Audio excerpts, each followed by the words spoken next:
পৃথিবীর বুকে সব চাইতে যত রকমের আগল পাগল ছাগল দেখবেন সব বাংলাদেশে বসবাস। সব পাগল ছাগলের বসবাস বাংলাদেশে। আর একদিন দেখছি যে একজনা জিকির করতে করতে বাসে উঠে চলে গেছে। একেবারে জিকির চলছে, নিচ থেকে এমন জোরে আপনার স্টেজে কুদ্দন মেরা চল লুঙ্গি কোন দিকে উঠে চলে গেছে। ওর নাম হলো বাংলাদেশ। সব পাগলের জন্ম হলো বাংলাদেশে। আজি জানে মোহতারাম, এমন জিকির করবার মানেও নাই, মতলব হুক হুক করে গো।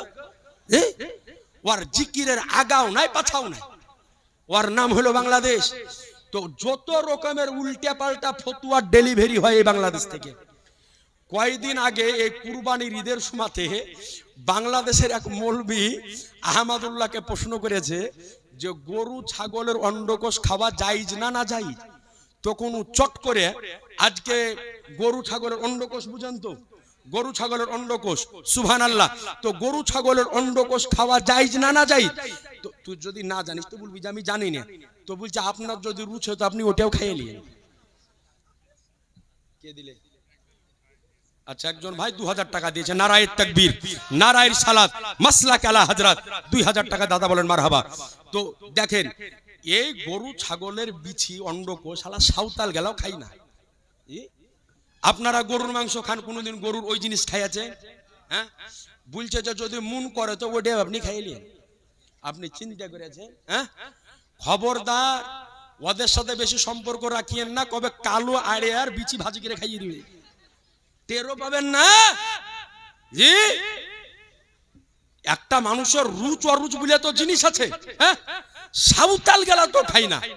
বলছে আপনার যদি মন চাহে তো আপনি ওটাও খাইলেন। আজ মানুষকে কোন জায়গায় নিয়েছে? বলছে কোচিয়া খাওয়া যায়, অক্টোপাস খাওয়া যায়, খালি ব্যাং খাওয়া যায় যেটা বলেনি। কিছুদিন পরে শুনবেন যে ব্যাং খাওয়া যায় যেটা বলবে। আর যত রকমের এই পাগল ছাগলের জন্ম হয় এই বাংলাদেশ থেকে। আর সব চাইতে উল্টে পাল্টা ফতুয়ার ডেলিভারি হয় এই বাংলাদেশ থেকে। সাবধান। এই জন্য বক্তার বক্তব্য যদি আপনাকে শুনতে হয় তো যাচাই বাছাই করে শুনবেন। আমাদের মুর্শিদাবাদের জলঙ্গিতে একটা বক্তা আছে, বাংলা পড়া বক্তার নাম হচ্ছে বেরাদার রাহুল। আপনি শুনেলেন? আপনারা তো এগুলা জানেন না, আপনাকে জানিয়ে দিচ্ছি। গত বছর বেরাদার রাহুল, আমি নিজে সাক্ষী, রমজানের আগে বাংলাদেশের বড় বড় 10 জন আলেমের নাম মেনশন করে একটা চ্যালেঞ্জ করেছিল। কি চ্যালেঞ্জ? যে তারাবির নামাজ 8 রেকাত না 20 রেকাত চ্যালেঞ্জ করেছে বাংলাদেশের বড় বড় 10 জন আলেম, যার মধ্যে নাম ছিল মুফতি আলাউদ্দিন জাহাদি, ডক্টর এনায়েতুল্লাহ আব্বাসী, মুফতি ওসমান গনি সালেহি, মুফতি শহীদুল্লাহ বাহাদুর। এই রকম যারা পপুলার বক্তা বাংলাদেশে, তাদের নাম ছিল। তো এবার আমাদের মুফতি জুবাইর হুজুরকে আপনারা সকলেই চিনেন। জুবাইর হুজুরের পক্ষ থেকে ফোন করা হলো বেরাদার রাহুলকে যে আপনি বাংলাদেশের আলেমকে চ্যালেঞ্জ করছেন, বাংলাদেশের আলেমরা তো এখানে আসবে না মুনাজারা করতে, তো আপনি এক কাজ করেন, আমরা তো আপনার জেলারই মানুষ, আমাদের বাড়িও মুর্শিদাবাদ, আপনার বাড়িও মুর্শিদাবাদ, তো আপনি এক কাজ করেন, আপনি একটা ডেট দেন, আপনার ডেটে আপনার বাড়িতে আমরা যাব, হয় আমাদেরকে বুঝিয়ে আহলে হাদিস করে এলেন, আর নাহলে আপনি বুঝে হানাফি হয়ে যান। তো বলছে আমি মুফতি জুবায়ের, মুফতি গোলাম সামদানি, মুফতি আলী হোসেন, এদের সাথে আমি মুনাজারায় বসবো না। তাহলে আপনি চিন্তা করেছেন, মানে আমি আমেরিকার প্রধানমন্ত্রী ডোনাল্ড ট্রাম্প, ওকে যদি এখন আমি গাল দিও কিছু করতে পারবে? আমার ও আসতে পারবে আমাকে এখানে মারতে? ও আমাকে চিনহাই না। থাকলো তো কি হলো, যেটা হক কথা আমি বলে যাচ্ছি, যেটা হক কথা আপনি শুনালেন। এখনো ফোনে রেকর্ডিং আছে, বেরাদার রাহুল বলেছে যে মুফতি জুবায়ের, আলী হোসেন সামদানি, এদের সাথে আমি মুনাজারায় বসবো না। অথচ ও চ্যালেঞ্জ করছে বাংলাদেশের আলেমকে, মানে ও জানে যে বাংলাদেশের আলেম তো আসবে না। কথা বুঝতে পেরেছেন? আমি ওটাই তো বললাম যে আমি যদি এখন ডোনাল্ড ট্রাম্পকে গাল দিই, ও আমার কি ছিড়বে? ও তো আসতে পারবে না এখানে। কি করবে ও আমার? অন্যান্য দেশের মন্ত্রীকে গাল দিল কি করবে আমার?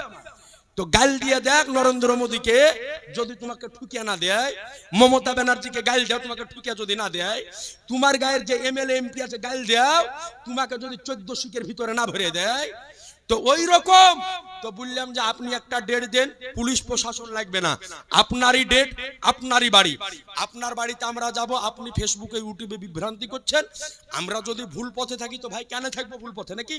তুমি আমাদেরকে বুঝিয়ে তোমার দলে করে নাও। তো বলছে যে ওদের সাথে আমি মুনাজারায় বসবো না।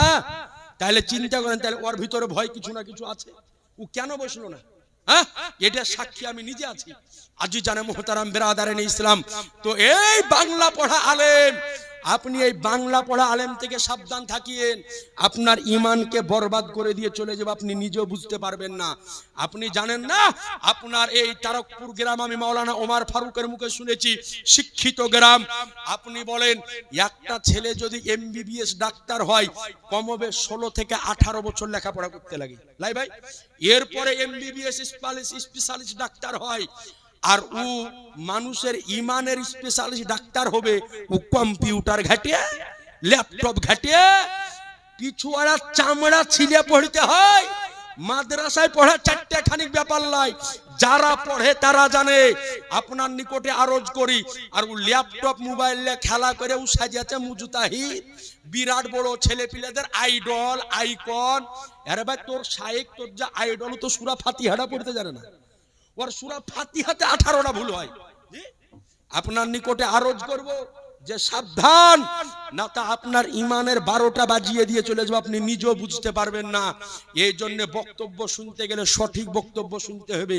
তো এই আব্দুর রাজ্জাক বিন ইউসুফ নবী সম্পর্কে বলেছে যে আমার নাবির মুখ দিয়ে নাকি দুর্গন্ধ বের হতো। নাউজুবিল্লাহ, জোরে বলেন।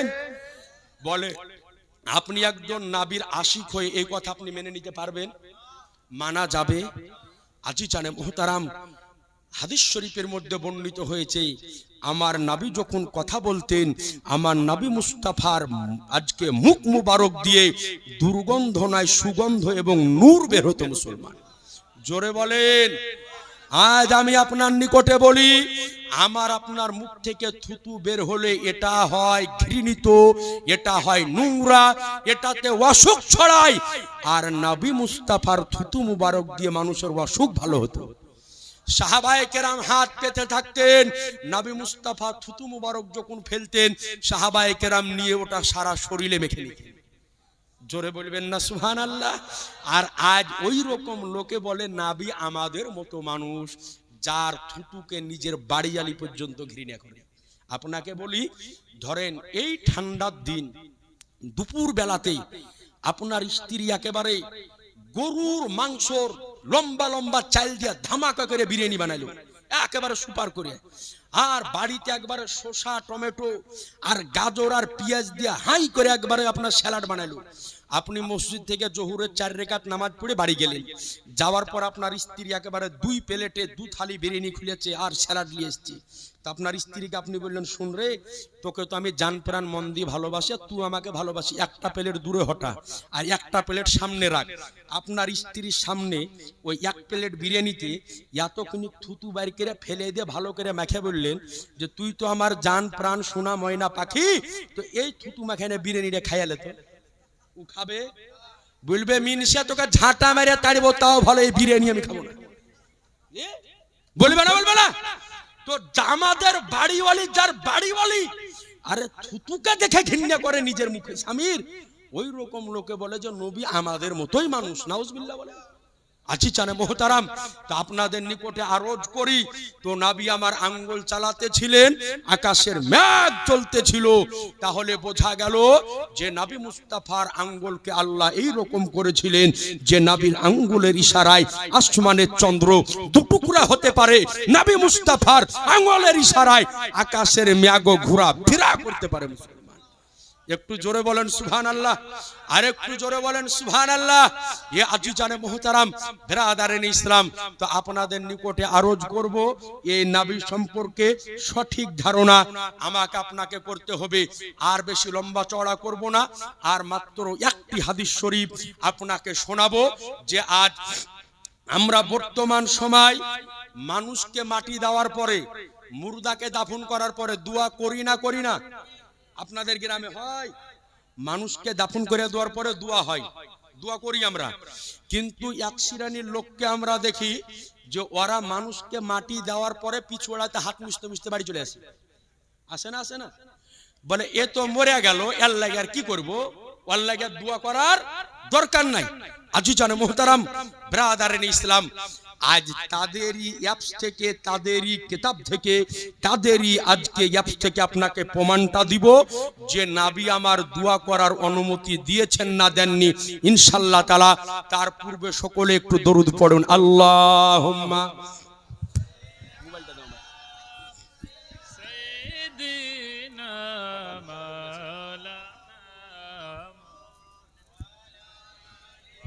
সাইয়্যিদিনা মাওলানা মুহাম্মদ সাল্লাল্লাহু আলা মুহাম্মাদিন সাল্লাল্লাহু আলা মুহাম্মদ হরদম জাবান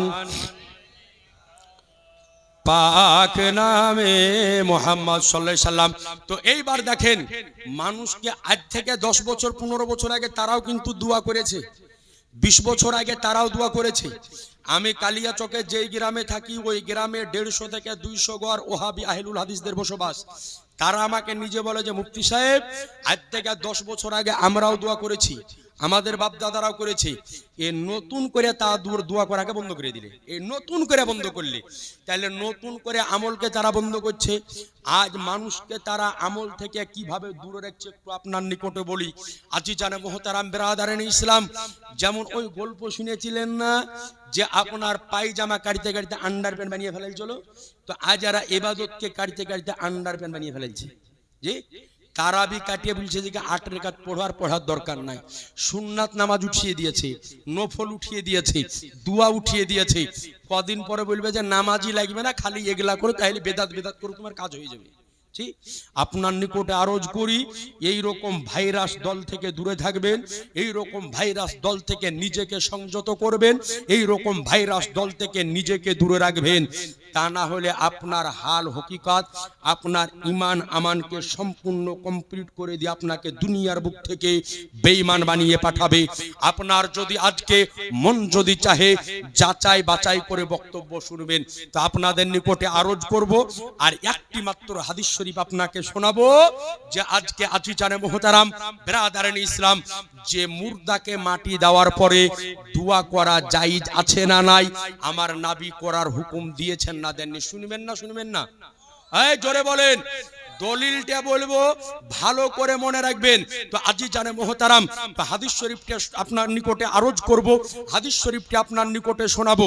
তার পূর্বে কোনো ভাই যদি পারেন তো 100 টাকা দেন তো আমার হাতে, আমি আদায় করব না।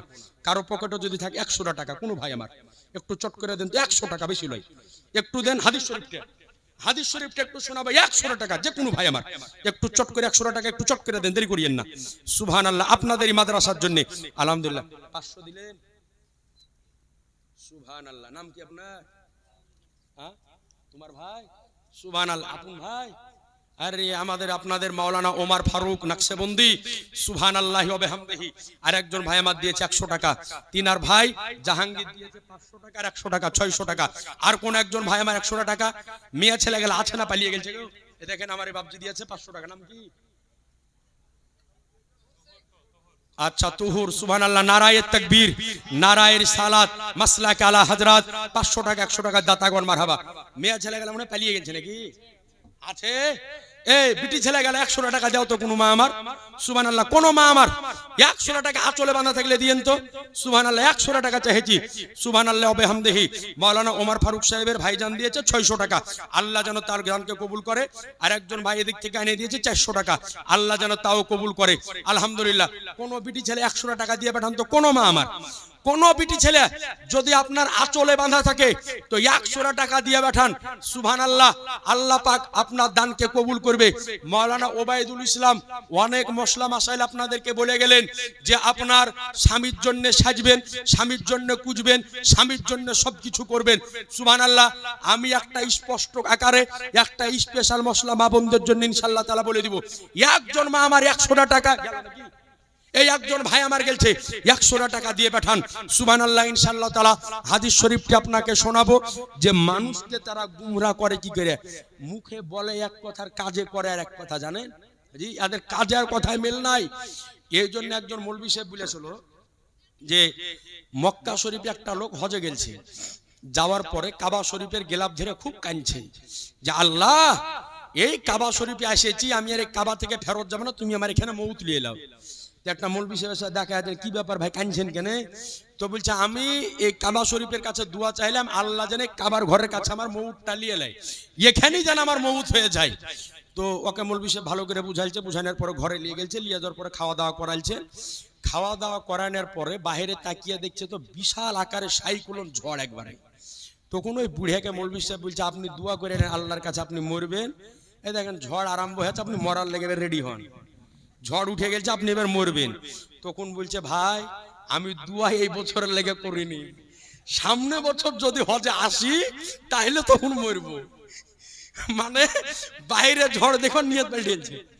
তো এই রকম মানুষেরা, এদের মনের এক কথা আর মুখের আর এক কথা। তো একজন মা আমার 100টা টাকা কোন মা আমার দিয়ে পাঠায়েন, সুবহানাল্লাহ।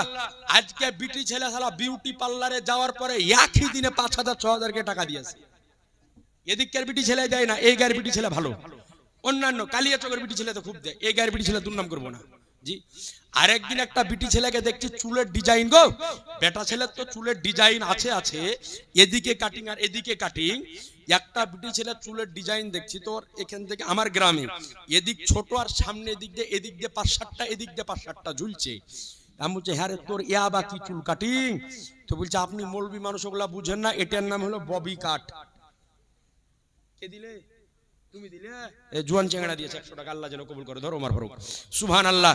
তো দিলে ভাই, টাকা দিলে দিবে না মানে ওদের আঁচল কোনো সময় খালি হয় না।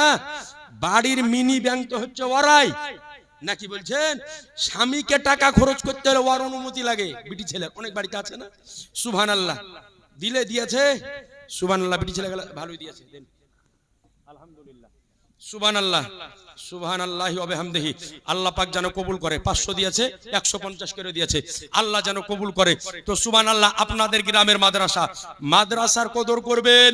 মাদ্রাসা থেকে আলেম তৈরি হবে, হাফেজ তৈরি হবে, কারি তৈরি হবে, এরাই আপনার ইমানের হিফাজত করবে। আপনাদের গ্রামের মাওলানা ওমর ফারুক নাকশবন্দি আমার প্রাণপ্রিয় বন্ধু, এক স্টেজে অনেক জায়গাতে প্রোগ্রাম হয়। মালদাতে আমার ওখানে একাধিকবার গিয়েছে, আবার মনে 18 জানুয়ারি একটা প্রোগ্রাম আছে। মানে আমার ওখানে একটা প্রোগ্রামে পার্সেল গ্রাম আমি নিয়ে গিয়েছিলাম। শোনার পরে একজনা ফোন করছে, মুফতি সাহেব ওই বক্তাটা আপনি আনিয়ে দিয়েছিলেন, আবার আপনি আনিয়ে দেন। তা বলছে কোনো ব্যাপার না, সুবহানাল্লাহ বলেন, আপনাদের গ্রামের ছেলে। তো বলছেন যে ওই বক্তাটাকে আপনি আবার আনিয়ে দেন। আবার আমি ইনশাআল্লাহ 18 জানুয়ারি মনে হয় আবার যাবে, দাওয়াত করে দিয়েছি। তো সুবহানাল্লাহ, জেনে রাখবেন এগুলা হচ্ছে আপনাদের গ্রামের ডায়মন্ড। একটু জোরে আলহামদুলিল্লাহ বলেন, আর একটু জোরে বলেন আলহামদুলিল্লাহ। তো সুবহানাল্লাহ। তো এই মাদ্রাসার দিকভাল করবেন, মাদ্রাসাকে উচ্চ স্থানে নিয়ে যাওয়ার চেষ্টা করবেন। জানে এই মাদ্রাসা থেকে আলিম, হাফিজ, কারি, মাওলানা, বড় বড় আলেম জানে এই মাদ্রাসা থেকে তৈরি হয়, যাতে করে এই মাদ্রাসার আলেম ওলামাগণ আপনার ঈমান আকীদার হেফাজত করতে পারে। বলেন আমিন। এই জোরে বলেন আল্লাহুম্মা আমিন। তো সুবহানাল্লাহ। যাই হোক, আমি আর লম্বা চওড়া করব না, রাত্রি 1:30টা পার হয়ে গিয়েছে। তো হাদিস শরীফটা আপনাকে শোনাবো যে নবী আমার মুর্দাকে মাটি দেওয়ার পরে দোয়া করার অনুমতি দিয়েছেন না দেননি? আপনারা যারা বড় মোবাইল ব্যবহার করেন, এক্ষুনি প্লে স্টোরে যান, যাওয়ার পরে লেখেন আল হাদিস। আল হাদিস লিখলে একটা অ্যাপ আপনাকে দিবে, যে অ্যাপটা ওয়াহাবি আহলুল হাদিসদের দ্বারাই পরিচালিত, আমাদের নয়, তাদেরই দ্বারাই পরিচালিত। এই অ্যাপসের মধ্যে 86টার অন্যতম হাদিস সুনানে আবু দাউদ, হাদিস নাম্বার 3221। ওমর দেখে লেখা আছে সহিহ হাদিস, পাজরে লিখে দিয়েছে সহিহ হাদিস। এই হাদিসের মধ্যে বর্ণনা করেন যে নবী আমার মুর্দাকে মাটি দেওয়ার পরে দোয়া করার অনুমতি দিয়েছেন না দেননি? হাদিসের রাবি হযরত ওসমান ইবনে আফফান রাদিয়াল্লাহু আনহু বর্ণনা করেন, ক্বালা কানান নবিয়্যু সাল্লাল্লাহু আলাইহি সাল্লাম ইযা ফারাগা মিন দাফনিল মাইয়্যিতি। অর্থাৎ হযরত ওসমান গনি রাদিয়াল্লাহু তাআলা আনহু বর্ণনা করেন যে নবী আমার যখন মাইয়াতকে মাইয়াতকে দাফন করা থেকে ফারেগ হতেন, অর্থাৎ মুর্দাকে দাফন করা নবী যখন কমপ্লিট করতেন তো নবীজি পালিয়ে আসতেন না। সুবহানাল্লাহ বলেন। কি করতেন? ওয়াকাফা আলাইহি, নবীজি ওই জায়গাতে দাঁড়িয়ে থাকতেন। বলবেন না সুবহানাল্লাহ? দাঁড়িয়ে থাকার পরে ফাকালা, এরপরে নবীজি বলতেন ইস্তাগফিরু লি আখিকুম। সুবহানাল্লাহ বলেন। এরপরে নবীজি হুকুম দিতেন এখন তোমার ভাইয়ের জন্য আল্লাহর নিকটে ক্ষমা প্রার্থনা করো। জোরে বলেন। অর্থাৎ এখন তোমার ভাইয়ের জন্য আল্লাহর নিকটে হাত উঠিয়ে দোয়া করো, ক্ষমা প্রার্থনা করো, কারণ তোমার ভাইকে এখন কবরের মধ্যে প্রশ্ন করা হবে, যাতে উত্তর দেওয়ার পরে সে প্রতিষ্ঠিত থাকতে পারে, তার জন্য তুমি আল্লাহর নিকটে দোয়া করো। বোঝা গেল মাইয়াত কাজকে দাফন করার পরে দোয়া করা, মুনাজাত করা, ক্ষমা চাওয়া নাজায়েজ নয়, বেদাত নয়, হারাম নয়, এটা স্বয়ং আমার নবীর সুন্নাত। মুসলমান একটু জোরে সুবহানাল্লাহ হবে না? তাহলে হাদিস থেকে স্পষ্ট প্রমাণ পাওয়া গেল যে নবী আমার মাইয়াতকে দাফন করার পরে তিনি পালিয়ে আসতেন না, বরং নবী আমার ওই জায়গাতে দাঁড়িয়ে থেকে দোয়া করার অনুমতি দিতেন। আর ওই জায়গাতে দাঁড়িয়ে সাহাবায়ে কেরাম মৃত্যু ব্যক্তিকে দাফন করার পরে তিনার জন্য দোয়া করতেন। জোরে বলেন সুবহানাল্লাহ। সুবহানাল্লাহ। নারায়ে তাকবীর, নারায়ে রিসালাত, মাসলাক আলা হযরত। আচ্ছা সুবহানাল্লাহ। জনাব আশরাফুল সাহেব 10 বস্তা সিমেন্ট দিয়েছে, 359 বস্তা হলো নাকি? একবার দরুদ পড়েন আল্লাহুম্মা।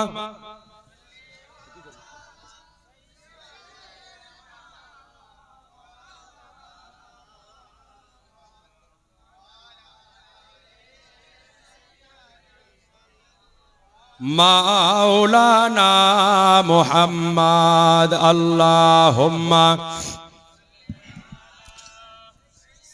সাইয়্যিদিনা মাওলানা মুহাম্মদ ওয়া আলা আলিহি সাল্লাল্লাহু আলাইহি সাল্লাম। আজি জানা মুহতারাম, আরেকটা কথা আপনাদেরকে বলে দিই। দেখেন, জানাজার নামাজ পড়ার পরে অনেক জায়গাতে দোয়া হয়, অনেক জায়গাতে হয় না, ঠিক না ভাই? ভালো করে শুনেন। জানাজার নামাজ পড়ার পরে দোয়া করা নাজায়েজ নয়, হারাম নয়, বিদাত নয়। জানাজার নামাজ পড়ার পরে দোয়া করা মুস্তাহাব, মুস্তাহাসান, ভালো একটা কাজ। সুবহানাল্লাহ বলেন। তবে কোনো ব্যক্তি যদি বলে যে আমি মুস্তাহাব মুস্তাহাসান মানি কিন্তু করি না, তার সাথে ঝগড়া নাই, কিন্তু যখনই বেদাত বলবে ওকে ছিঁড়া চপ্পল দিয়ে মারতে হবে। কথা বুঝেননি? বেদাত বলার কোনো সুযোগ নাই। তুমি করবে না, করিও না, করবে না, করিও না, কিন্তু বেদাত বলার কোনো সুযোগ নাই। যে জানাজার পরে দোয়া করা যাবে না, কারণ জানাজার পরে দোয়া করা স্পষ্ট হাদিস দ্বারা প্রমাণিত। সুবহানাল্লাহ বলেন। হাদিসটি বর্ণিত হয়েছে সুনানে ইবনে মাজাহ, হাদিস নাম্বার 1497। সুবহানাল্লাহ বলেন। হাদিস নাম্বার 1497। হাদিসের রাবী হযরতে আবু হুরায়রা রাদিয়াল্লাহু আনহু, তিনি বর্ণনা করেন আন আবি হুরায়রাতা ক্বাল সামিতু রাসূলুল্লাহ সাল্লাল্লাহু আলাইহি সাল্লাম ইয়াকুলু ইজা সাল্লাইতুম আলাল মাইয়িতি ফাকলিসু লাহু দুআ। সুবহানাল্লাহ বলেন। হযরতে আবু হুরায়রা রাদিয়াল্লাহু আনহু বর্ণনা করেন যে আমি নবীকে বলতে শুনেছি। সুবহানাল্লাহ বলেন। আবু হুরায়রা বলছেন আমি নবীজিকে বলতে শুনেছি। নবীজি আবু হুরায়রা নবীজির সঙ্গে ছিলেন না? ছিলেন না? জোরে বলেন। ছিলেন। বরং নবীজি যতগুলা সাহাবী হাদিস বর্ণনা করেছেন তার মধ্যে সবচাইতে বেশি হাদিস বর্ণনাকারী যে সাহাবী তার নাম হলো হযরত আবু হুরায়রা। তিনি বলেন যে আমি নবীকে বলতে শুনেছি ইজা সাল্লাইতুম আলাল মাইয়িতি, অর্থাৎ যখন মাইয়াতের উপরে, মুর্দার উপরে নামাজ কমপ্লিট হবে। মুর্দার উপরে আমরা কোন নামাজ পড়ি? জোহরের না আসরের? জোরে বলেন। কার মানে? লোক জাগে আছে। আমি বলছি মানে জোহর আসর বুঝিয়ে দেবো, সে দেখবে না, না, মানুষ জেগে আছে। সুবহানাল্লাহ। জি, তো আমরা জানাজার নামাজ মাইয়াতের উপরে পড়ি। এরপরে নবীজি বলেছেন ফাকলিসু লাহু দুআ, জানাজার কমপ্লিট করার পরে মাইয়াতের জন্য খাস করে একানিষ্ঠভাবে তোমরা দোয়া করো। জোরে বলেন সুবহানাল্লাহ। এখন নবীজি বললেন দোয়া করো, তাহলে দোয়া করতে হবে। এখন যদি আপনি বলেন জানাজার নামাজি তো হলো মুফতি সাহেব, দোয়া তো আবার দোয়ার কি দরকার? আপনাকে বলি, আমি প্রথমেই বলেছি দোয়া শব্দের অর্থ হলো চাহা।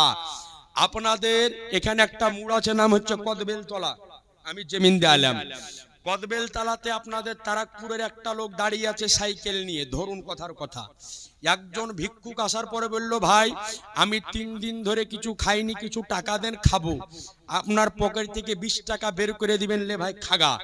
যদি 10 মিনিট পরে ওই ফকিরটা আবার আসে যে ভাই আমাকে আবার কিছু দেন, তো আপনার মেজাজ গরম হবে, কিরে তোকে এখনই দিলে আবার আলি মানে হবে না, হবে না? আবার 5 টাকা থাকলে দিবেন। 3 নাম্বার বেলায় যদি আবার চাইতে আসে তাহলে মেজা দেবের কিন্তু 400 রকম গরম হয়ে যাবে, হবে না? হবে না? যে হারে তোকে দুবিয়ারে দিব আবার আলি, তার মানে পালা চোখের সামনে তেনে মার খাবি, এরকমই আমরা বলবো। তো দুনিয়ার নিয়ম হলো বান্দার কাছে বারবার চাইলে বান্দা বেজার হয়, আর খোদার কাছে বারবার চাইলে খোদা খুশি হয়ে যায়। একটু জোরে হবে না? এই জন্য জানাজার মধ্যেও চাহেন, জানাজার পরেও চাহেন, মাইয়াতকে দাফন করার পরেও চাহেন, নামাজের আগেও চাহেন, নামাজের পরেও চাহেন, আজানের আগেও চাহেন, আজানের পরেও চাহেন, ফাতিহা করে চাহেন, ফাতিহা না করে চাহেন। দোয়া কর, আজকে দরুদ পড়ার পরে দোয়া করেন, দরুদের আগে দোয়া করেন, তাহাজ্জুদ পড়ে দোয়া করেন, নফল পড়ে দোয়া করেন, সুন্নাত পড়ে দোয়া করেন। আমাদের খালিক হলো আল্লাহ, আমরা হলাম আল্লাহর মাখলুক। আমাদের স্রষ্টা আল্লাহ, আমরা হলাম আল্লাহর সৃষ্টি। আমাদের মালিক হলো রব, আমরা হলাম আল্লাহর বান্দা।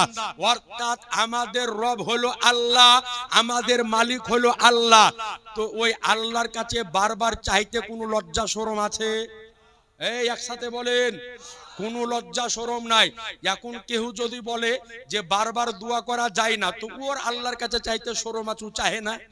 ওর যদি শরম বেশি লাগে তো বিটি ছেলের মতন এমনি করে বুরখা মুখে দিয়ে চাইবে নাকি? বলছে ওর যদি চাইতে শরম লাগে তো বিটি ছেলে আর বুরখা মুখে দিয়েও চাইবে।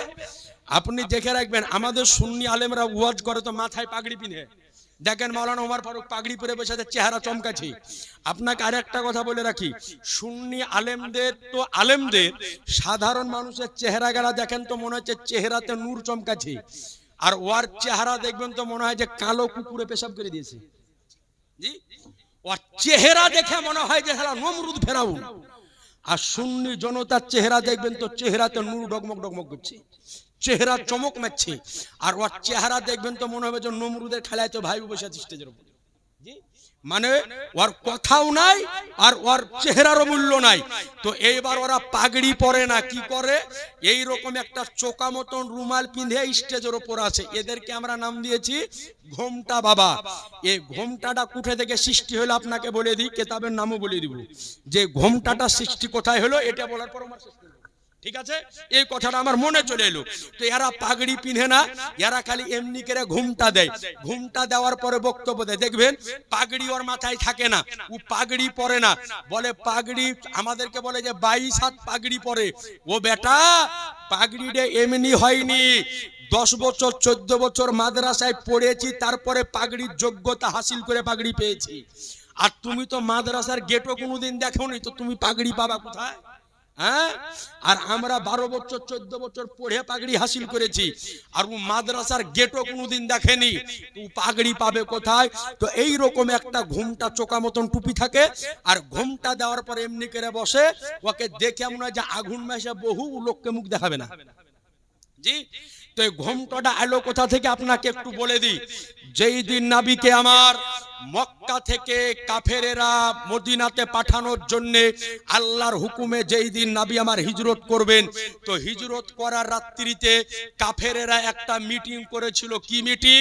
যে নবীকে আজকে রাত্রে আমরা হত্যা করব। ওই মিটিং এর প্রধান যে ছিল তার নাম ছিল আবু জাহেল। এই আবু জাহেলরা যখন মিটিং করছে, তো আবু জাহেলরা তাকিয়ে দেখছে একটা বুড়িয়া লোক বসে আছে, ওই রকম ঘুমটা দিয়ে, চাদর উড়ে মাথাতে এই রকম ঘুমটা দিয়ে বসে আছে। তো আবু জাহেল বলছে, হ্যাঁ গো, তোমাকে তো কোনোদিন দেখিনি, তোমার নাম কি? আপনাদের তারাকপুর মাদ্রাসাতে যদি আপনারা মিটিং করেন তো মিটিং এ গ্রামের লোকই আসবে, ওয়াজাথা লোক যদি আসে তো জিজ্ঞাসা করুন, ভাই আমাদের মিটিং এ বসে আছেন, আপনার বাড়ি কোথায়? করবেন কি করবেন না? করবেন। তো ওই বসে আছে ঘুমটা মাথায় দিয়ে, তো আবু জেহেল বলছে যে ঘুমটা মাথায় দিয়ে তুমি বসে আছো, তোমার বাড়ি কোথায়? তো বলছে আমার বাড়ি হলো নজদে, আমি হলাম নজদের শায়েখ। সৌদি আরবের রাজধানী ওই সময় ছিল নজ, এখন হচ্ছে বর্তমানে রিয়াদ, তো ওই সময়তে নাম ছিল নজ। তো বলছে যে আমি হলাম নজদের শায়েখ।